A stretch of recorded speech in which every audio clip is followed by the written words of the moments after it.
বাচ্চারা বাহানা করে পার্কে যাওয়ার জন্য, কিন্তু পার্কে যেই ধরনের দুর্ঘটনাগুলো ফেসবুকে দেখি আসলে ভয়ে লাগে যেতে।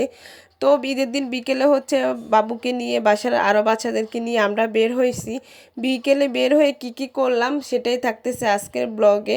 যদিও ব্লগটা দিতে অনেক বেশি দেরি হয়ে গেছে। তো আসসালামু আলাইকুম, welcome to my another blog. নতুন আরেকটি ব্লগ ভিডিওতে সবাইকে স্বাগতম। ভিডিওটা কে কোথা থেকে দেখতেছেন অবশ্যই কমেন্টস করে জানাবেন। যে আমি এবার হচ্ছে ঢাকা জেলা থেকে আপনাদের সাথে সবগুলো ভিডিও শেয়ার করব। আমার চাঁদপুরে যাওয়া হয়নি। এই ট্রেনটা দেখে আমার বেশি ভয় লাগতেছে। একটা বাচ্চা হেঁটে গিয়ে নিচে পড়ে মারা গেছে। এই ভিডিওটা আমার অনেক বেশি খারাপ লাগছে। যদিও অনেকে বলবে যে গার্জিয়ান কি করে, আসলে বাচ্চারা চোখের পলকে এদিক সেদিক চলে যায়, তবুও বাচ্চাদেরকে অনেক বেশি সাবধানে রাখতে হয়। তো যাই হোক, দেখেন অত বেশি সিরিয়াল। ঈদের দিন বিকালে বের হয়ে আমি পুরাই অবাক হয়ে গেছি। শহর ছেড়ে এত মানুষ চলে গেছে, তারপরও যেখানেই যাচ্ছি সেখানে এত বেশি ভিড়, এত বেশি ভিড়, মানে হাঁটাই যাচ্ছে না। তো এগুলো হচ্ছে মোমের জিনিসপত্র। আর সাজিদকে একটা রাইডে উঠে দিয়েছিলাম। আয়ান আর সাজিদ খেলতেছে, খুব জাম্পিং করতেছে আর কি। ওরা হচ্ছে, আমি বলতেছি উপরের দিকে যাইতে না, যেহেতু অনেক বাচ্চা এখানে। ওনারা আবার ভুলও করছে, অনেক বড় বড় বাচ্চাদেরকেও দিয়ে দিছে। এটা হচ্ছে টাকার জন্য ওনারা করে, আসলে অ্যাক্সিডেন্ট হলে তো আমাদের যাবে, ওনাদের কিছু হবে না। তো পার্কের পাশে হচ্ছে এরকম ছোট্ট একটা নদীর মতো জায়গা, যেখানে হচ্ছে ভাসমান একটা সেতু আছে, এখানে বসে খাওয়া দাওয়া করা যায়। তো আমরা ভাবতেছি একটা নৌকায় উঠবো। বাচ্চাদের রাইড শেষ হলে বাচ্চাদের জন্য অপেক্ষা করতেছি। ওরা হচ্ছে 20 মিনিটের জন্য এটার ভিতরে উঠছে। যদিও অন্য সময় আসলে আনলিমিটেড 100 টাকা, এখন 20 মিনিট করে 100 টাকা নিচ্ছে, যেহেতু এখন তাদের কাস্টমার বেশি, বড় বাচ্চাদেরকেও উঠিয়ে দিচ্ছে। তো আমরা এখানে নৌকার একটা টিকিট কাটলাম। এখানে হচ্ছে নৌকার টিকিটটাও বেশি নিছে। একটা নৌকা নিছি ময়ূর, বাচ্চারা হচ্ছে ময়ূরে উঠবে বলে। তো ময়ূর নিচ্ছে 400 টাকা আমাদের কাছ থেকে। পুরা রিজার্ভ নিছি আমরা আধা ঘন্টার জন্য।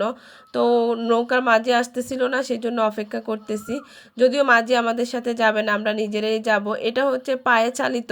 তারপরে হচ্ছে আমার ভাই হচ্ছে একটা বৈঠা নিয়ে নিছে, যদি আমরা পায়ে চালাতে সমস্যা হয়।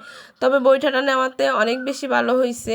আর আপনাদেরকেও বলবো, কেউ পায়ে চালিত নৌকাগুলো নেবেন না, এগুলো আসলে অনেক বেশি পা ব্যথা হয়ে যায়, চালানো যায় না। বৈঠাটা না নিলে তো আমরা নদীর মাঝখান থেকে আসতেই পারতাম না।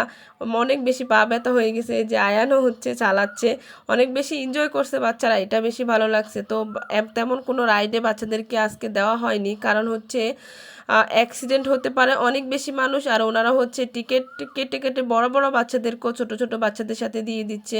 অনেক বাচ্চারা মারামারিও করতেছে। তো সেই জন্য হচ্ছে ভয়ে আমরা নৌকা দিয়ে নদীতে ঘুরতেছি নিজেরা। এই যে ওনারাও আমাদের মতো পায়ে চালিত নৌকা নিয়ে বিপদে পড়ছে, ওনারা আমাদের সাথে বলতেছে।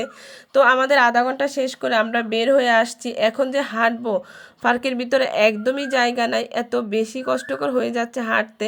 তো ভাবলাম কোথাও বসে একটু ফুচকা খাই, যেহেতু ঘুরতে আসছি একটু ফুচকা খেয়ে যাই। ঈদের দিন বিকেলে ঘুরতে আসলাম, যদি কিছু না খাই তাহলে কি হয়। তো বাচ্চারা আবার খেলনা দেখে খেলার জন্য কান্না করতেছে। আমার ছেলে একটা বন্দুক কিনে নিছে, আয়ানও বন্দুক কিনে নিছে, আর আদিবা হচ্ছে একটা খেলনা কিনে নিছে। তো যাই হোক, এখানে হচ্ছে আমরা ঘোরাঘুরি শেষ করে এখন দোতলাতে উঠে গেছে একটা একটা রেস্টুরেন্ট। তো নিচে জায়গা নাই, আমরা এখানে বসে ফুচকা খাবো, তারপরে হচ্ছে বাসায় চলে যাব। তো আমরা এখানে ফুচকার অর্ডার দিয়ে অপেক্ষা করতেছি, কারণ অনেক বেশি ভিড়, সেজন্য হচ্ছে লেট হতেছে আর দেখতেছি আর কি। তো যাই হোক, ফাইনালি আমাদের ফুচকা চলে আসছে। এখন খাওয়া দাওয়া শেষ করে বাসায় চলে যাব। আর আজ এই পর্যন্তই। সবাই ভালো থাকবেন, সুস্থ থাকবেন, আর অবশ্যই আমার পেজের সাথেই থাকবেন। আরও নতুন নতুন ভালো জায়গার ব্লগ আসতেছে। এটা যদিও ঈদের দিন বিকালকার ভিডিও। তো আজ এই পর্যন্ত, আল্লাহ হাফেজ।